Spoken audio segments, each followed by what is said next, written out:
12월 11일 한택교회 주일예배 우리 하나님 앞에서 함께 하겠습니다. 묵상기도 하시겠습니다.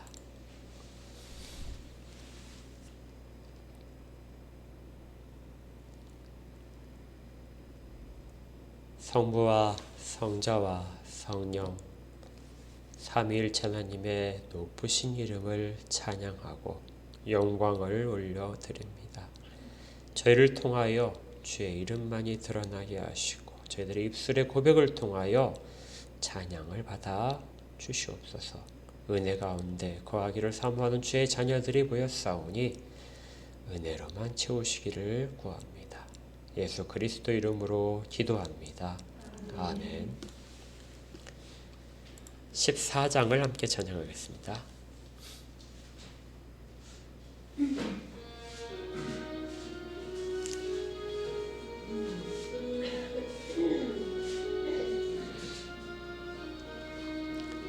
주 우리 하나님 하늘에 계시니 온천하 만민 주 앞에 찬송하네.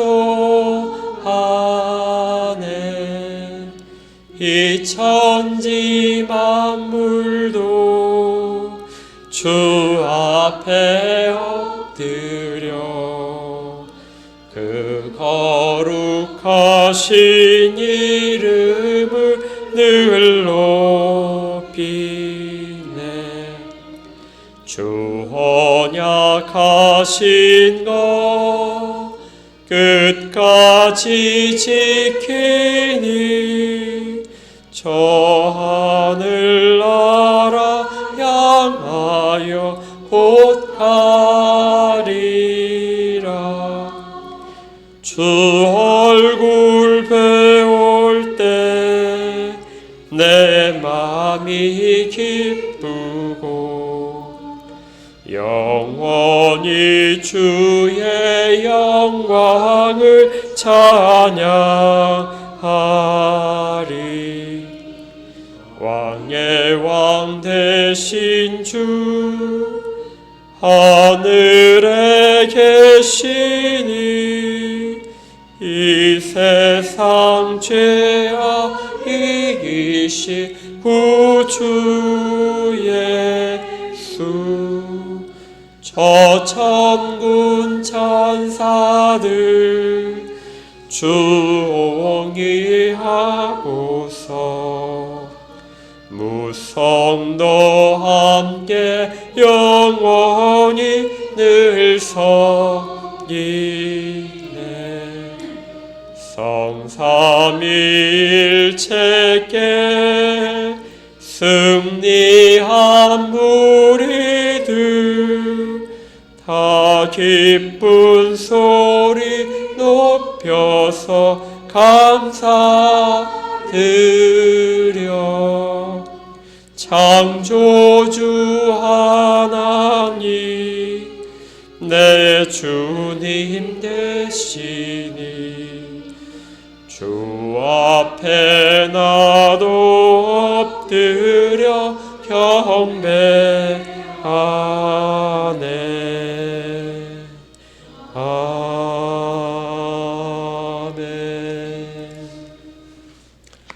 사도신경을 통해서 함께 신앙을 고백하겠습니다. 사도신경입니다. 시작. 전능하사 천지를 만드신 하나님 아버지를 내가 믿사오며 그의 아들 우리 주 예수 그리스도를 믿사오니 이는 성령으로 잉태하사 동정녀 마리아에게 나시고 본디오 빌라에게 고난을 받으사 십자가에 못 박혀 죽으시고 장사한 지 사흘 만에 죽은 자 가운데서 다시 살아나시며 하늘에 오르사 전능하신 하나님 우편에 앉아 계시다가 저리로서 산 자와 죽은 자를 심판하러 오시리라. 성령을 믿사오며 거룩한 공예와 성도가 서로 교통하는 것과 죄를 사하여 주시는 것과 몸이 다시 사는 것과 영원히 사는 것을 믿사옵나이다. 아멘. 44장으로 하나님께 영광을 돌립니다.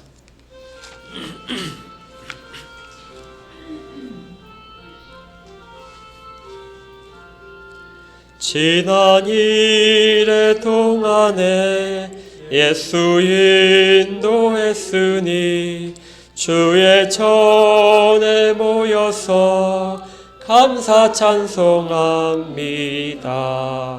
가장 복된 이날은 하늘 안식표로다. 가장 복된 이날은 하늘 안식표로다. 주의 공로 힘입어 은혜 주심 빌 때에 화목하게 하시고 죄를 벗겨 주소서. 세상 걱정 버리고 은혜 받게 하소서. 세상 걱정 버리고 은혜 받게 하소서. 하나님의 이름을 찬송하러 왔으니 모임 중에 계시고 영광 나타내 주소서. 기쁜 하늘 잔치에 참여하게 하소서. 기쁜 하늘 잔치에 참여하게 하소서. 주의 기쁜 복을 모두 듣게 하시고 주의 은혜 베풀어 위로하여 주소서. 주님 오실 때까지 이날 지키리로다. 주님 오실 때까지 이날 지키리로다.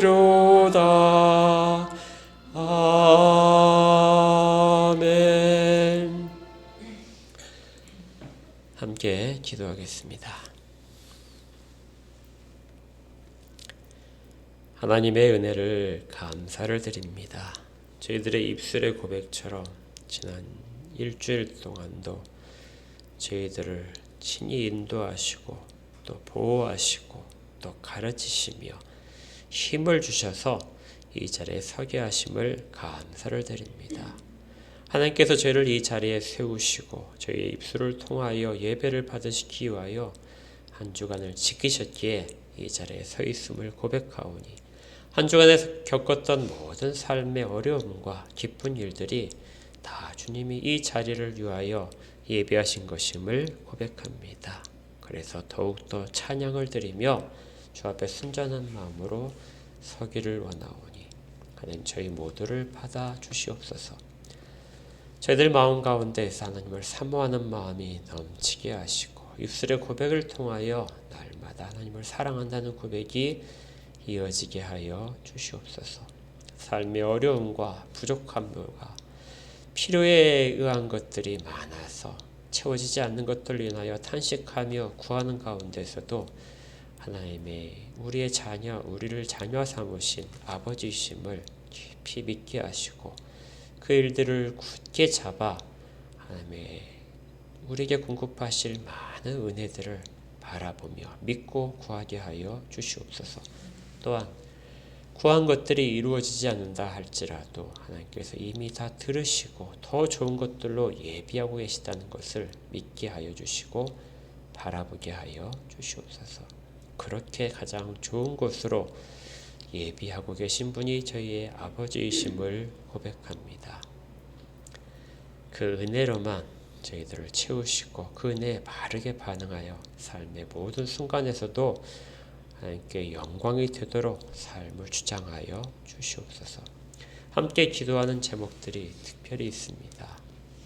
성도들의 어려움과 또 육신적인 고통 때문에 힘들어하는 영혼을 위하여 함께 기도하고 있사오니 하나님 약한 부위들마다 연약해진 심령들마다 굳건하게 세워주시고 또 하나님을 찾게 하시고 하나님께 구할 때에 하나님께서 예비하신 것들을 신속히 공급하셔서 아픈 부분들이 치유받게 하시고 부족한 부분들, 마음의 상처 부분들이 다 치료받게 하시고 위로받게 하여 주시옵소서. 그래서 새 날을 새 힘으로 맞이하는 귀한 은혜를 허락하실 것을 구합니다. 앞길의 막막함 때문에 구하는 영혼이 있고 앞길의 진로 때문에 무엇을 해야 될지를 구하는 영혼들이 있다면 하나님 깊은 지혜를 주시고 하나님께서 함께 하셔서 그 앞길들을 형통하게 하여 주시옵소서. 교회를 위하여 기도하는 영혼들, 이 교회가 하나님의 복음 가운데 더 바르게 서게 하시고 날마다 더 능력이 나타나는 교회가 되도록 구하는 영혼들이 되게 하시며 한 뜻으로 하나님을 찾도록 그렇게 인도하여 주시옵소서. 지금도 모든 곳에서 주의 영광만을 기억하며 하나님을 사랑하는 마음으로 주의 일들을 감당하는 모든 사역자들과 찬양하는 모든 예술들을 기억하시고 은혜를 더하여 주시옵소서. 오늘도 주의 말씀을 받습니다. 말씀 가운데 주의 뜻들을 나타내시고 뜻 가운데 저희들이 따라서 순종하는 모든 마음들이 되게 하여 주시옵소서. 예수 그리스도 이름으로 기도합니다. 아멘. 하나님 말씀 함께 받겠습니다. 시편 18편입니다.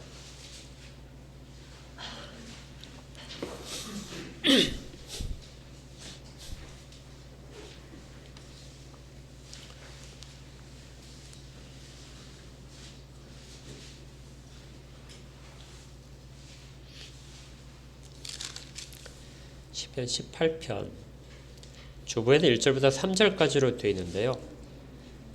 1절부터 6절까지를 읽겠습니다.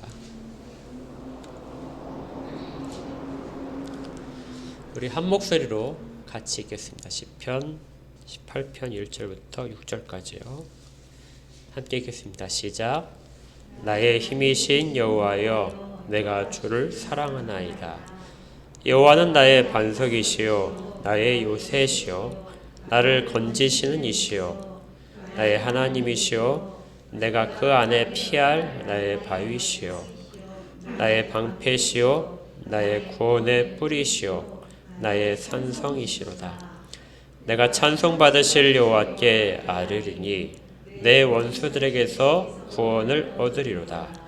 사망의 줄이 나를 얽고 불의의 창수가 나를 두렵게 하였으며 소울의 줄이 나를 두르고 사망의 울무가 내게 이르렀도다. 내가 환난 중에서 여호와께 아뢰며 나의 하나님께 부르짖었더니 그가 그의 성전에서 내 소리를 들으시며 그의 앞에서 나의 부르짖음이 그의 귀에 들렸도다. 아멘.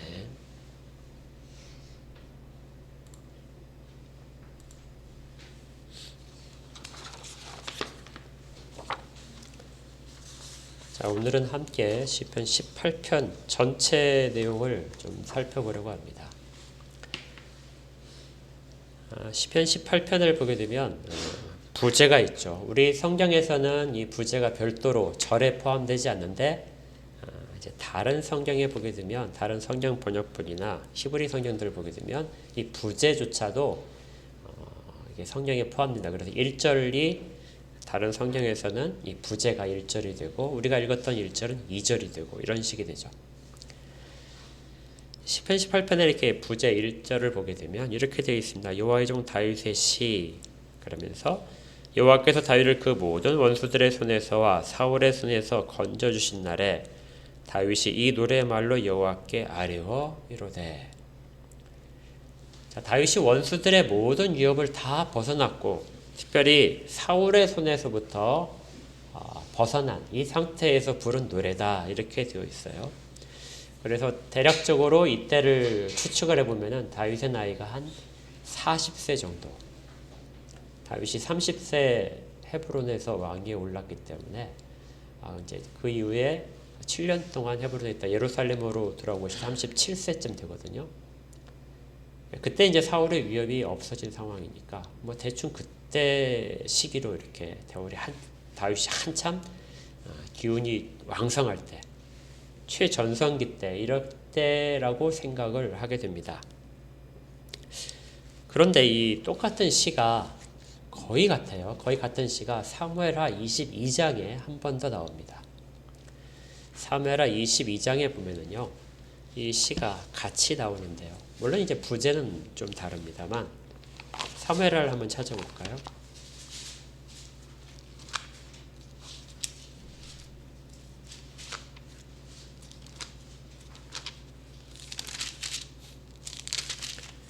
사무엘하 22장에서 자, 부제 일부분이 여기 기록되죠. 1절에 여호와께서 다윗을 모든 원수의 손과 사울의 손에서 구원하신 그날에 다윗이 이 노래의 말씀으로 여호와께 아뢰어 이르되 이렇게 시작을 합니다.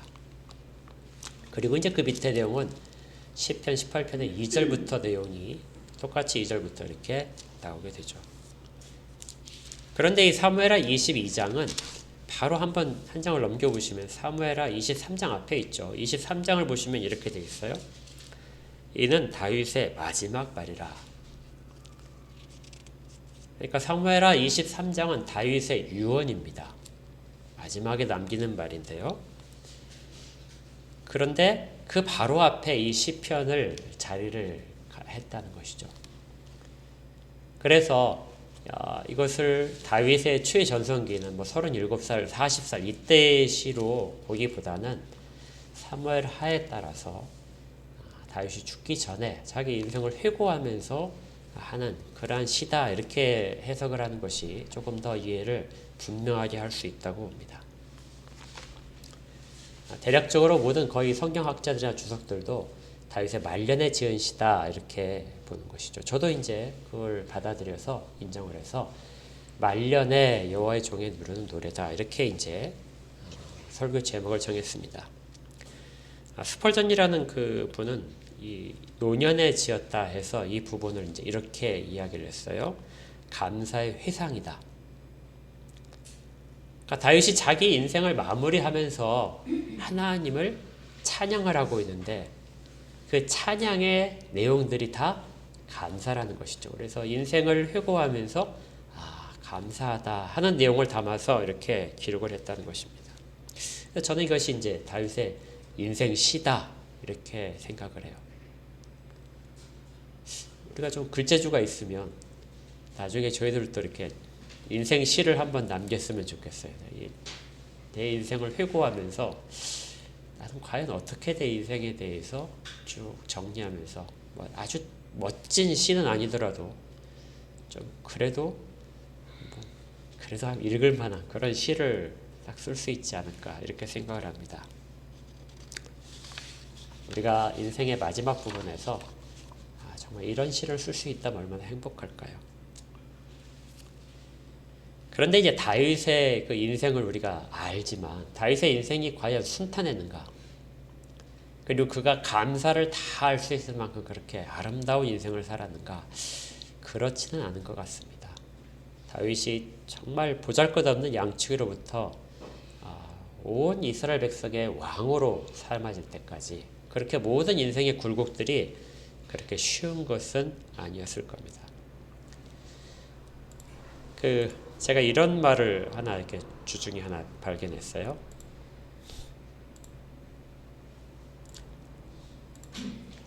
불여의사 십상팔구다 하는 말이 있더라고요. 이게 삼국지에 나오는 말이랍니다. 이 삼국지에 굉장히 많은 말들이 좋은 말들이 많이 나와요. 인생에 막 참고할 지혜로운 말들이 많은데 이 중에 하나가 요거랍니다. 이게 무슨 뜻이죠?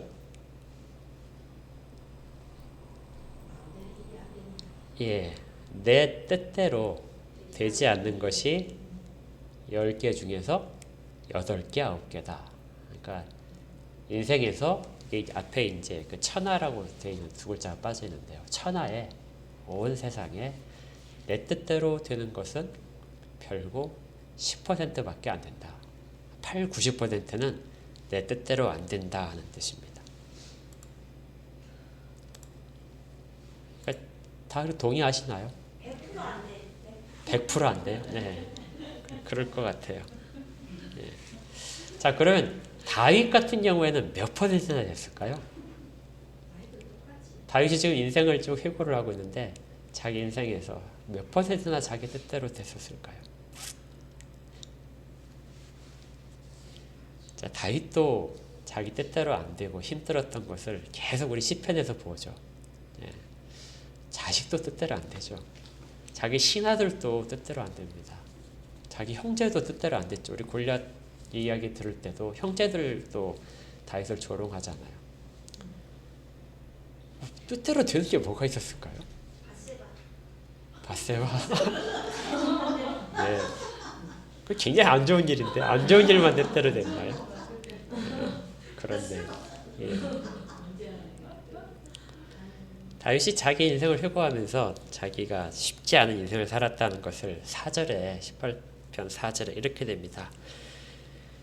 찬양이 끝나고 이제 1절에 3절까지는 찬양인데 찬양이 끝나자마자 나오는 것이 사망의 줄이 나를 얽고 불의의 창수가 나를 두렵게 했었다.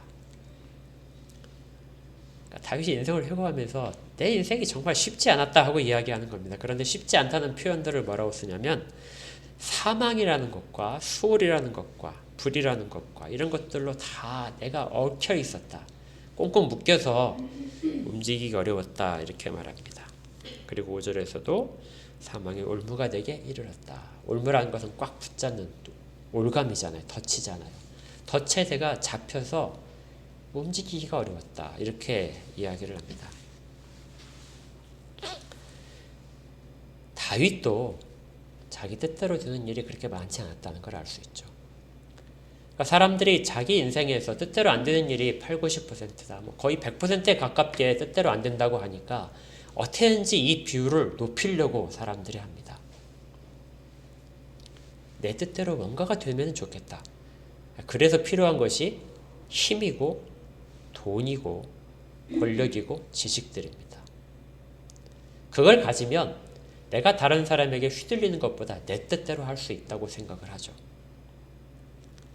어떻게 보면 이것이 아담과 하와가 최초의 범죄를 저지를 때 마음일 수도 있었습니다. 내 뜻대로 한번 해보자. 내가 원하는 인생 정말 멋질 것 같지 않아요? 내가 뜻하기만 하면은 내가 마음만 생각만 하게 되면 다 그대로 이루어지는 그것이 이제 사람들이 가장 원하는 바일지도 모릅니다. 근데 이것이 이제 신앙에서도 이런 부분들이 사실은 들어와. 이것이 저는 아주 잘못된 것은 아니라고 생각합니다. 신앙적으로 볼 때요. 왜냐하면 우리가 필요하지 않다면, 우리의 좌절이 없다면 신앙의 길로 사실은 잘 들어서기가 어렵기 때문이죠. 여러분의 뜻대로 100% 다 된다면 여러분이 하나님이지. 하나님을 찾을 필요가 없죠. 그런데 그 되지 않는 일들, 그래서 하나님을 필요로 합니다.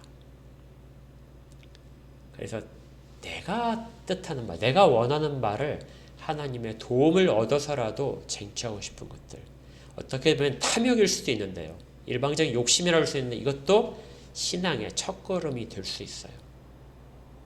그리고 하나님이 그걸 허락하셔서 그런 좌절 때문에 하나님을 찾게 하시는 것 같습니다. 필요가 없다면 하나님 앞에 사실은 설 수 있는 사람들이 별로 없어요. 좌절이 없다면 하나님을 찾을 사람들이 그렇게 많지 않습니다. 저도 그렇고요. 여러분들도 다 이것에 동의를 하실 것입니다. 그런데 하나님을 찾아도 안 되는 일이 엄청 많아요. 내 뜻대로 하나님을 찾아서 하나님의 힘으로 내 뜻대로 되는 일들을 만들어내고 싶어 했는데 여전히 안 되는 일이 많이 있습니다.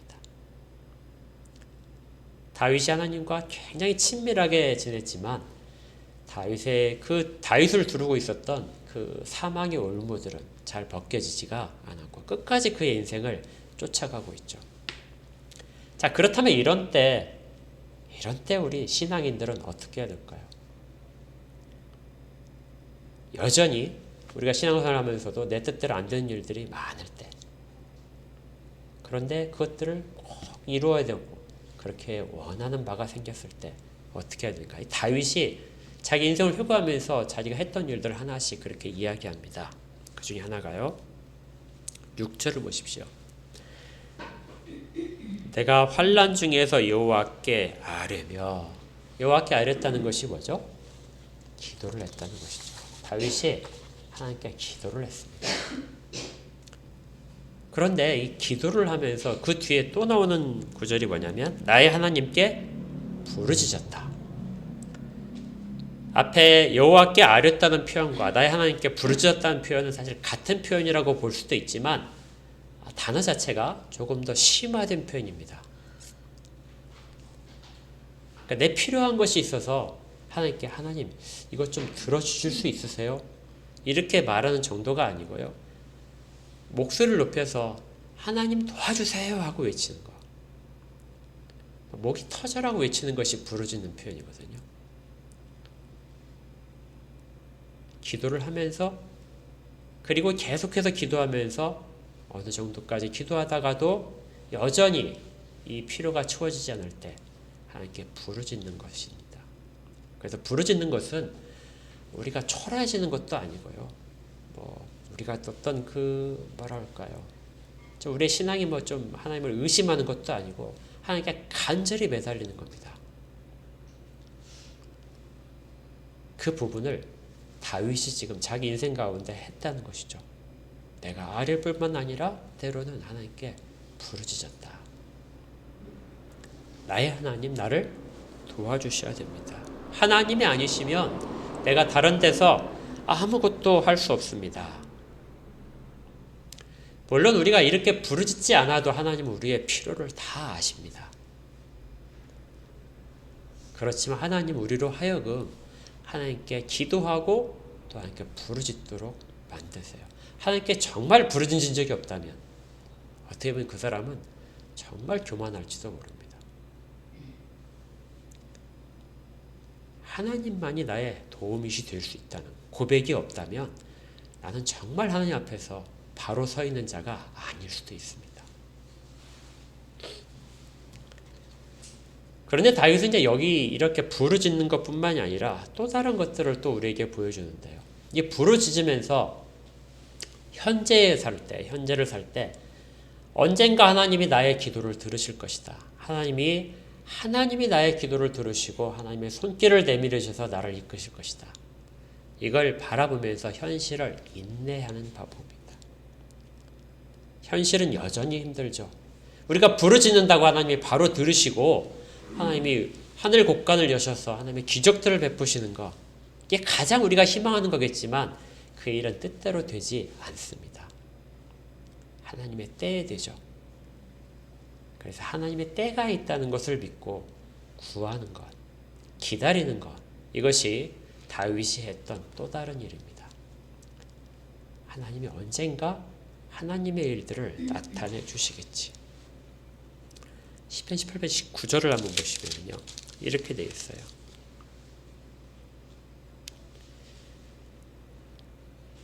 어려울 때 하나님이 나의 의지가 되고 하나님이 나를 구하시는데요. 19절에 나를 넓은 곳으로 인도하실 것이다. 그렇다면 지금 다윗이 어떤 상황이었다는 걸 알 수 있죠. 좁은 길입니다. 시편 23편에서 다윗이 내가 사망의 음침한 골짜기를 지날지라도, 이런 표현이 기억하시죠? 그 좁고 음침한 골짜기 막 지날 때 두려움이 들고 스산한 기분이 들고 넘어질 것 같고 다시는 여기를 통과하지 못할 것 같은 그런 기분이 드는 골짜기를 지나가고 있는데, 그런데 저 앞에는 넓은 곳이 있다. 시편 23편에서 여호와는 나의 목자시니 내게 부족함이 없을 것이다. 그가 나를 푸른 초장으로 인도하실 것이다. 그리고 쉴만한 물가로 인도하실 것이다. 지금은 사망의 음침한 골짜기를 다니는데 저 앞에 내가 이걸 통과하게 되면 푸른 초장과 쉴만한 물가가 나를 기다리고 있다. 이걸 바라보면서 현재를 걸어가고 있는 것, 인내하고 있는 것, 이것이 다윗이 살았던 인생이라는 것입니다. 이걸 히브리서에서 믿음이라고 말했죠. 히브리서 11장에서 믿음의 많은 사람들이 등장했는데요.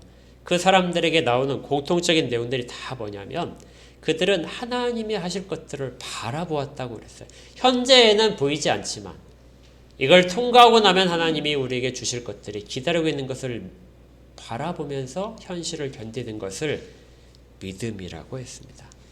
제가 히브리서 11장에 있는 그 믿음의 장 중에 몇 구절만 읽어드릴게요. 믿음이 없이는 하나님을 기쁘시게 하지 못하다니 6절이었어요.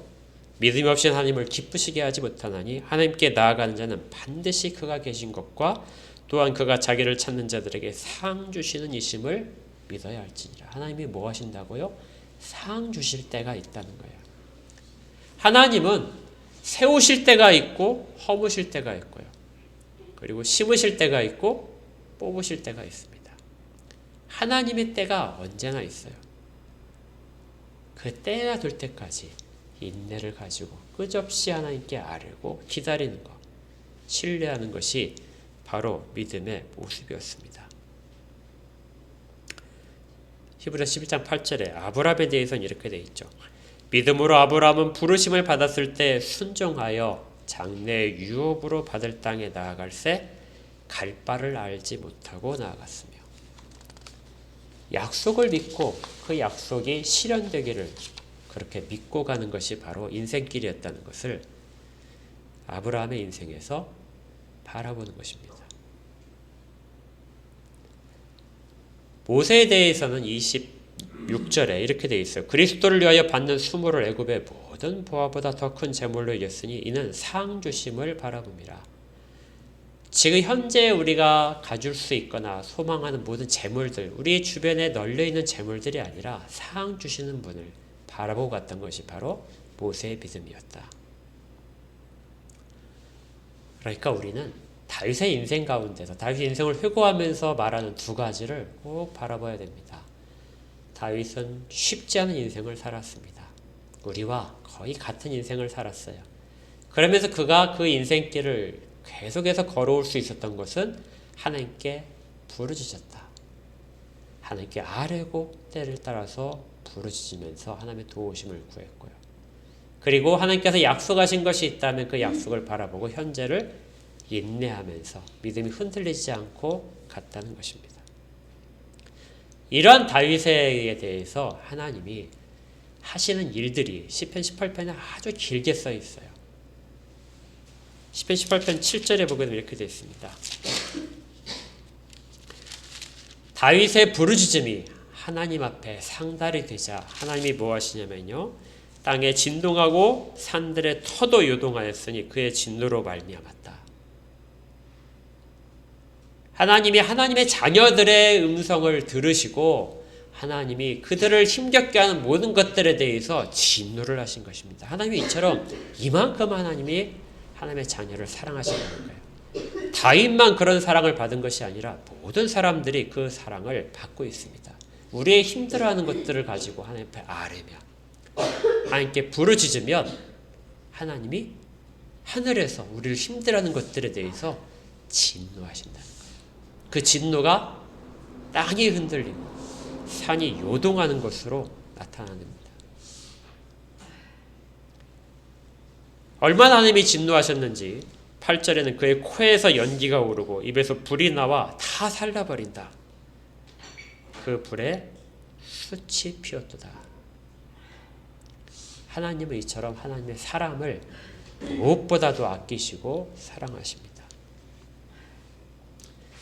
그런데요, 다윗의 이야기는 여기에 머물지 않습니다. 다윗이 이렇게 하나님이 자기를 도와주시고 개입하실 것에 대해서 그렇게 구하고 그리고 그것을 기다리면서 사는 거지만 실제 삶의 모습에서 다윗이 어떻게 살았는가를 다윗이 이야기를 하고 있어요. 내 인생은 이렇게 살았었다.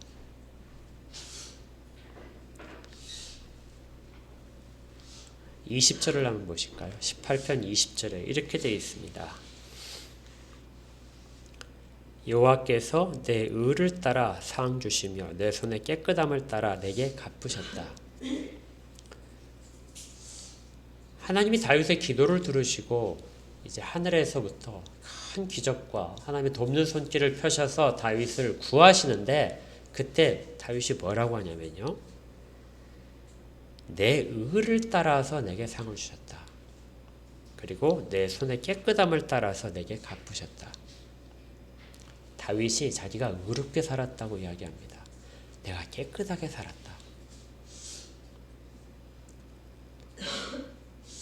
자기가 의롭게 살았다 하니까 다윗이 막 교만해져서 나는 의인이다 하고 이렇게 이야기하는 것이 아닙니다. 그는 하나님이 내게 말씀하신 대로 살려고 노력했다 하는 표현을 쓰고 있어요. 내가 깨끗함이다 하면 하나님이 싫어하고 더럽다고 하신 것들을 내가 피하면서 살았다 이거예요. 다윗의 인생은 하나님께 구하고 기다리는 인생뿐만 아니라 현실은 그렇게 기다리면서 현실을 살아가는 삶에서는 하나님이 요구하시는 대로 말씀하시는 대로 그렇게 살기를 힘썼다는 것입니다. 21절엔 이렇게 되어 있죠. 내가 여호와의 도를 지켜 살았다. 악하게 내 하나님을 떠나지 않으려고 했다. 22절에는 그의 모든 규례가 내 앞에 있었다. 내게서 그의 규례를 버리지 않았다. 내가 하나님의 말씀을 버리지 않았다. 하나님의 말씀을 무엇보다도 가장 사모해서 그렇게 살아왔다. 시편 1편에서 복이 든 사람이 하는 일들을 자기가 계속 다 지켜왔다는 것입니다. 23절에는 나의 죄악에서 스스로를 지켰다. 물론 100% 한 것이 아닙니다. 그가 자기가 이렇게 바란다 할지라도 그는 이 일들을 다 지켰던 것이 아니에요. 그런데 이 다윗의 지금 이야기하는 부분이 왜 중요하냐면 우리가 앞에서 말씀드렸지만 내 인생 가운데 내 뜻대로 안 되는 일들이 80%, 90%가 되는데요. 내 뜻대로 되는 일들을 그 정도로 만들 수 있다는 것입니다. 80%, 90%를 내 뜻대로 다 되도록 만들 수 있어요. 그건 기도를 하는 것도 아니고요. 인내하는 것도 아닙니다. 하나님의 뜻이 내 뜻 가운데 같이 일치할 때 그때는 내 뜻대로 되는 것 비율을 100%까지도 높일 수 있어요. 하나님의 뜻하신 것이 이루어지지 않는 것이 있나요? 하나님은 언제나 100% 하나님의 뜻을 이루십니다. 그렇다면 그 100% 이루어지는 거에 내 뜻이 맞춰져 있다면 내가 요구하는 것, 내가 희망하는 것들이 다 100% 사실은 이루어지는 거예요. 사람들이 볼 때 다윗이 스스로 겪기에도 환난이었지만 다윗의 일상생활에서의 매 순간들은 하나님의 뜻하심을 찾았고 그대로 가려고 했던 것. 이렇게 살았던 기록들을 지금 다윗이 이야기를 하는 것입니다. 그렇게 살고 그렇게 했더니 정말 하나님의 개입하심이 계속해서 이어졌다.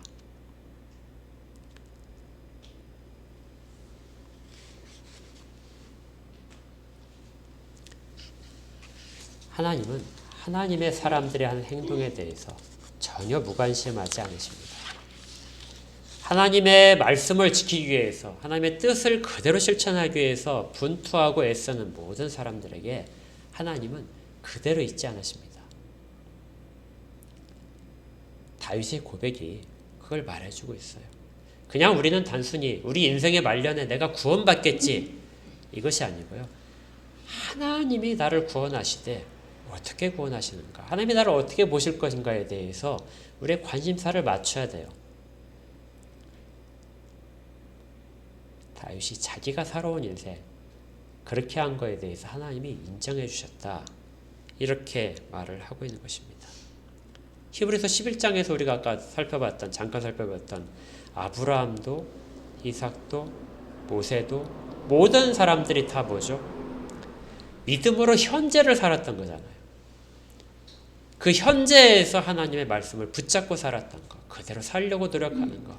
비록 100%내 뜻대로 이루어지진 않을 수 있지만 하나님의 뜻대로 사는 모든 일들은 하나님의 뜻 가운데서 반드시 이루어지는 일들입니다. 그래서 실패가 없는 인생이 될 수 있는 것이죠. 이것이 다윗이 자기 인생을 살아온 경험입니다. 사막의 음침한 골짜기를 다닐지라도 해를 두려워하지 않았다. 왜냐하면 목자가 함께 가기기 때문에 그렇죠. 양은 목자만을 바라보고 가면 두려움이 없습니다. 우리도 마찬가지. 우리도 우리의 주 되신 하나님만을 바라보고 간다면, 우리 주님만 바라보고 간다면 우리가 실패할 일에 대해서 걱정할 필요가 전혀 없습니다. 그걸 내 능력으로 채우지 않아야 됩니다. 걱정할 필요가 전혀 없죠. 왜? 주님이 나의 목자시기 때문에, 주님이 나를 붙들고 가시기 때문이죠. 이러한 일들은 쉽게 되진 않습니다. 다윗처럼 많은 인생의 굴곡 가운데서 하나님을 떠나지 않는 삶을 계속할 때, 그때 얻어지는 지혜이기도 하죠. 그래서 이 말년의 시가 굉장히 중요합니다. 단순히 한순간의 격정으로, 한순간의 깨달음으로 이야기하는 것이 아니고 인생을 담아서 이야기하는 것이 되기 때문이죠. 이것을 다 담은 것, 시편 18편을 다 대표하는 것이 있다 그러면은 바로 1절입니다. 나의 힘이신 여호와여, 내가 주를 사랑하나이다. 우리 같이 한번 해볼까요? 1절만 시작. 나의 힘이신 여호와여, 내가 주를 사랑하나이다. 여기에 사용된 단어들은요, 일반적인 단어들이 아닙니다. 여기 힘이라고 되어 있는 이 단어는요, 여기 구약에서 딱 한 번 여기만 쓰인 단어고요. 그리고 또 뒤에 사랑한다는 이 표현도 사실은 일반적인 표현이 아닙니다. 아주 특별하게 담은 표현들이에요. 힘이라는 단어가 사실은 한 번 더 나오는데요. 32절에 보니까 이렇게 나와 있어요. 32절 한번 보십시오. 30절 같이 읽어볼까요? 30절 시작. 이 하나님이 힘으로 내게 띠띠우시며 내 길을 완전하게 하셨다. 여기에 힘은 다른 단어인데요. 하나님께서 사람을 도우실 때 그냥 모든 것들을 하나님이 다 하실 수 있지만 어느 정도까지 하나님이 하시기를 즐거워하시냐면 허리띠를 두를 정도로. 허리띠를 두르면 어떻게 되죠? 힘이 생깁니다.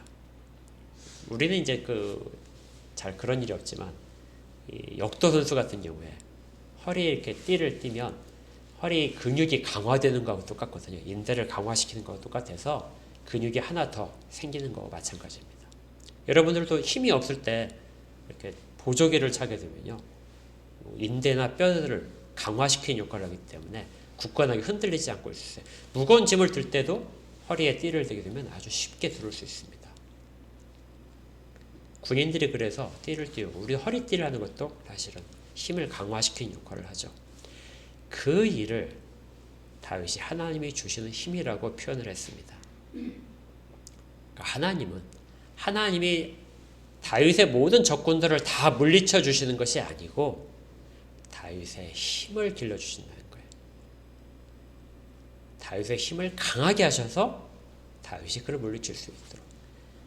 다윗이 골리앗과 싸울 때 하나님이 골리앗을 하늘의 번개로 쳐가지고 그렇게 죽이신 것이 아니고요, 다윗의 손을 사용해서 하십니다. 또 다른 표현들이 계속되고 있어요. 35절에는 주께서 주의 구원하는 방패를 내게 주셨다. 구원하시는데 그 뒤에 숨을 수 있도록 방패를 주셨다는 겁니다. 방패 뒤에 숨고 방패를 드는 것은 다윗이 할 역할이죠. 36절에는 내 걸음을 넓게 하셨다. 그리고 37절에는 내가 원수를 쫓아가게 만드셨다. 34절에 아주 또 결정적인 표현이 있는데요. 내 손을 가르쳐 싸우게 하셨다. 하나님이 다윗을 누르고 있는 모든 어려움들, 환난들, 그런 수월의 그런 결박들, 이런 것들을 다 떨쳐버릴 수 있도록 어떻게 했다고요? 하나님이 가르치셨답니다. 가르치셔서 다윗으로 하여금 싸워서 이기게 하셨다는 거예요. 이것이 하나님이 다윗을 도우신 방법이었답니다. 하나님이 하늘에서 진노하시고 그것들로 모든 다윗의 적들을 다 진멸하시겠지만 실제적인 현실에서는 하나님은 다윗의 손을 굳건하게 하시고 싸우는 방법을 가르치셔서 힘을 길러서 그것들을 넘고 극복하도록 싸워서 이기도록 그렇게 하신 것이 하나님이 다윗을 구원하신 방법들입니다. 이것을 다윗이 인생 가운데서 다 경험을 하고 나서 이야기하는 것이 바로 1절에 있는 거예요. 나의 힘이 되신 여호와여. 하나님이 그렇게 나와 함께 싸우셨습니다. 내 속에서 나를 움직인 것이 있었다면 그것은 하나님이 하신 것입니다. 나는 두려워서 내 현실을 보지 못하는데 하나님이 힘을 주시고 용기를 주셔서 현실을 볼 수 있었습니다. 내가 사망이라는 것에 휩싸여서 도저히 좌절 가운데서 헤어날 수 없을 것 같았는데 그때 하나님이 내 눈을 들어서 하나님이 넓은 곳을 보게 하시고 푸른 초장을 보게 하셔서 내가 그곳을 벗어날 힘을 얻을 수 있었습니다. 하나님이 적들의 입을 다물게 하셔서 그리고 내 손에 강하게 활을 쏠 수 있는 기술을 주셔서 내가 벗어날 수 있었습니다. 이것이 나의 힘이신 여호와여. 하나님은 모든 방법을 통하여 그리고 극복할 수 있는 지혜들을 통하여 하나님이 주시는 것들을 체험케 하십니다. 그리고 이제 가장 결정적인 다윗의 고백이 나오는데요. 그것이 뭐냐면 내가 주를 사랑하나이다. 이 표현도 아까 말씀드렸지만 흔한 표현이 아닙니다. 여기서 사랑한다는 표현은요. 거의 대부분이 다 하나님이 사람을 사랑한다. 내가 너를 사랑한다. 이렇게 말씀하실 때 사용하는 단어 람이라는 단어예요. 근데 사람이 하나님을 사랑한다고 할 때 이 단어가 거의 사용되지 않았습니다. 하나님은 하나님을 사랑하라고 그렇게 막 명령을 하셨어요. 기억나시죠? 신명기에서도 주 너의 하나님을 사랑하라. 사랑하라. 거의 모든 성경의 말씀들이 사랑하라. 사랑하라. 이렇게 되는데 그런데 정작 사랑의 고백을 한 사람들은 성경에서 많이 찾아보기 어렵습니다. 그런데 그것들이 다 어디에 몰려있냐면요. 시편에 몰려있어요. 특별히 다윗의 찬양 속에 내가 하나님을 사랑합니다. 그런데 이 하나님을 사랑한다는 단어를 일반적으로 다른 이성을 사랑한다든지 내가 무엇을 사랑하는 것, 친구를 사랑하는 이런 단어를 쓰는 것이 아니라 하나님이 사람을 사랑할 때 그 단어를 똑같이 써서 하나님을 사랑한다고 고백합니다. 아마 유대인들은 이걸 보면서 어떻게 이 단어를 쓸 수 있지 하고 생각을 했을지 몰라요. 하나님이 사람을 사랑하는 것처럼 우리가 하나님을 사랑할 수 있을까요? 절대 불가능하죠. 그런데 다윗이 지금 일부러 그 단어를 사용을 하고 있습니다. 어떤 내 필요가 채워져서 나와 어떤 코드가 맞아서 그래서 사랑하는 것이 아니라 모든 것들 아무 조건 없이 하나님을 인정하고 사랑하는 고백. 하나님이 우리를 그렇게 하셨듯이 다윗이 그렇게 하는 것이죠. 제가 이 구절을 묵상을 하면서 요한복음 21장에서 부활하신 우리 주님께서 베드로와 나누셨던 대화가 생각이 났습니다. 뭔지 짐작하시겠죠? 주님이 그 게네사렛 호숫가에서 물고기를 잡고 있던 제자들을 부르시면서 그리고 이제 그 아침 식사를 같이 하시면서 그렇게 말씀하시잖아요. 베드로에게 네가 이 모든 사람들보다 나를 더 사랑하느냐. 그때 베드로가 내가 주님을 사랑하신 것을 주님이 아십니다. 이렇게 합니다. 이 대화가 3번 이어지죠. 이때 사용한 단어들을 살펴보면요. 주님은 첫 번째 질문에서 네가 나를 사랑하냐 할 때 아가파오라는 단어를 사용하고 베드로는 필레오라는 단어를 사용해서 답합니다. 두 번째 질문도 똑같았어요. 주님이 나를 사랑하냐 물으실 때도 아가파오를 말하고 베드로는 필레오를 이야기했습니다. 그런데 세 번째 질문에서 주님이 단어를 바꾸세요. 필레오 그렇게 물으시자 베드로가 필레오라고 대답을 합니다. 이 부분에서 예수님이 이렇게 물으신 것에 대해서 사람들이 많은 해석들을 하는데요. 저는 단순하게 딱 하나만 기억이 나더라고요. 시편 18편을 묵상하면서 하나님은 우리가 하나님과 대화를 할 때 같은 단어를 사용하시기를 굉장히 원하신다는 것이죠. 똑같이 우리가 사랑으로 번역되지만 다른 단어를 사용하게 되면 그 의미 전달이 좀 달라질 수 있습니다. 그런데 주님은 언어마저도, 이 땅의 언어마저도 같이 사용하기를 원하시는 것 같아요. 만약에 나중에 베드로가 주의 양들을 치기 위해서 막 가르치는데 대화가 통하지 않고 단어를 다르게 사용한다면, 그리고 각자 그 사람들이 자기가 원하는 대로만 받아들인다면, 그렇다면 복음을 바르게 전할 수 없을 것입니다. 근데 주님은 베드로에게 하나님의 뜻과 베드로의 마음이 일치하도록 그렇게 단어를 통일시켜 주세요. 아가파와 필레오는 큰 차이는 없다고 합니다. 아가파오를 꼭 써서 베드로가 그렇게 가르쳐야 될 필요가 없는 것이 아니라 통일된 마음으로, 통일된 단어로 그렇게 양을 쳐라. 이해하지 못하는 일들이 발생하더라도, 사람들이 베드로가 하는 말들에 대해서 오해를 하더라도 그들을 설득시켜서 그들을 끝까지 하나님의 뜻을 바르게 전해라. 사실 설교라는 작업이 선포되는 하나님의 말씀인데요, 이 내용조차도 여러분들은 들으시면서 오해를 하실 수도 있습니다. 자기가 필요한 부분만 받아들일 수 있죠. 그런데 반복해서 주님은 같은 단어를 사용하기를 원하셨어요. 구약에서는 사람들이 이것을 굉장히 두려워했습니다. 하나님이 원하시는 단어, 하나님께 사용된 단어를 어떻게 사람이 사용할 수 있을까? 그렇지만 다윗이 거의 유일하게 하나님이 사랑하시는 것처럼, 하나님이 나를 아무 조건 없이 그렇게 사랑하셨던 것처럼 나도 그렇게 하나님을 사랑합니다. 내가 감정이 좋을 때, 감정이 격해질 때, 원망스러운 마음이 들 때도 전혀 달라지지 않을 그런 사랑을 내가 하나님 앞에서 합니다. 이것이 저는 다윗의 인생시에서 가장 중요한 부분이라고 봅니다.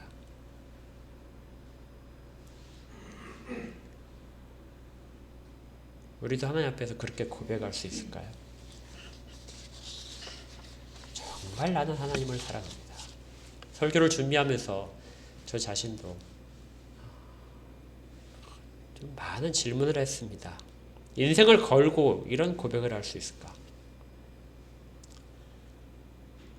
정말 우리도 아직 끝날 때가 아니라고 생각을 하는데, 그렇다면 말년에 가서 이런 고백을 할 수 있을지 몰라도 지금은 내가 이런 고백을 할 수 있을까? 지금 환난 가운데 있는데 여전히 내 뜻대로 안 되는 것이 80% 90%인데 이런 고백을 할 수 있을까? 아마 힘들겠죠. 근데 그래도 하고 싶습니다. 나의 힘이 되신 여호와여. 이 사실은 변하지 않거든요. 그리고 그걸 먼저 인정하고 나서, 그리고 나서 나는 나의 주님을 사랑합니다. 이렇게 주님 앞에 고백할 수 있기를 바랍니다. 이런 고백 때문인지 시편 18편에서 아까 읽었던 부제 가운데 시작이 이렇게 돼 있었어요. 여호와의 종 다윗의 시. 아마 이스라엘의 왕 다윗 이렇게 말할 수도 있었을 것 같아요. 그런데 이 시편에서는 이스라엘의 왕이라는 표현을 쓰지 않습니다. 단지 다윗에 대해서 뭐라고 하냐면요, 여호와의 종 이렇게 이야기합니다. 그런데 이것이 어떤 호칭보다도 가장 이 시에 어울리는 표현이죠. 종은 자기의 뜻 가운데서 자기 뜻대로 무엇을 하는 자가 아니라 하나님의 뜻대로 하는 자가 종입니다. 여호와의 종은 여호와의 뜻을 가장 우선시하고 그 뜻에 맞추기 위해서 노력하는 자죠. 다윗의 인생시에 가장 어울리는 것이 바로 여호와의 종 다윗이라는 그런 호칭일 겁니다. 후대 모든 사람들이 이 시를 편집하면서 이 이야기를 꼭 붙이고 싶었을 거예요. 여호와의 종 다윗이 자기 말년에 인생을 고백하면서 회고하면서 그렇게 부른 것이 나의 힘이 되신 여호와여 내가 주님을 사랑합니다. 우리도 다 그랬으면 좋겠습니다. 나중에 꼭 그렇게 하실 거죠. 그리고 그때만이 아니라 지금도 하실 거죠. 예, 우리 다 같이 한번 1절을 같이 한번 마지막 고백을 해보겠습니다. 시작. 나의 힘이 되신 여호와여, 내가 주님을 사랑하나이다. 아멘. 평생의 고백이 이어지기를 바랍니다. 함께 기도하겠습니다.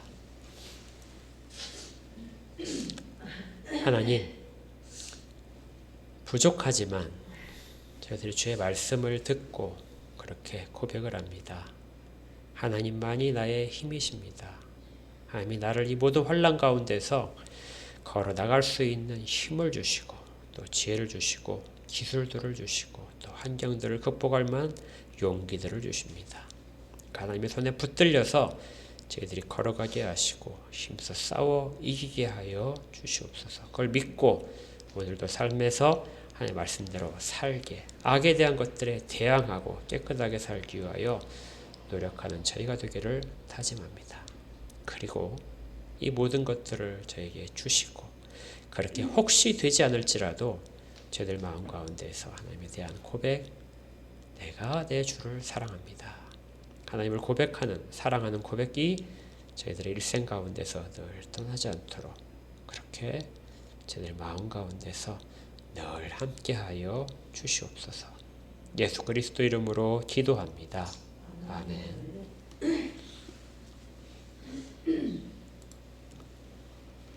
자, 우리 아까 찬양했던 나의 힘이 되신 여호와여, 이 찬양을 한 번 더 하겠습니다. 우리 1절만 하도록 할게요. 함께 찬양합니다. 나의 힘이 되신 여호와여, 내가 주님을 사랑합니다. 주는 나의 반석이시며 나의 요새시라. 주는 나를 건지시는 나의 주, 나의 하나님, 나의 피할 바위시요 나의 방패시라. 나의 하나님,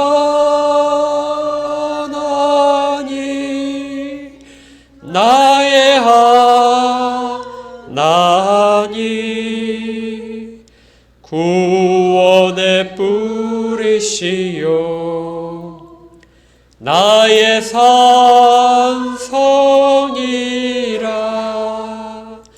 나의 하나님, 나의 하나님, 그는 나의 여호와, 나의 구세주, 나의 하나님, 나의 하나님, 그는 나의 여호와, 나의 구세주.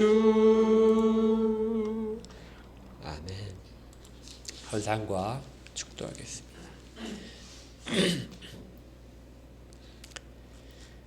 하나님이 저희들 가운데 힘이 되어 주셔서 저희들의 필요를 아심에 따라 저희들에게 공급하심을 감사를 드립니다.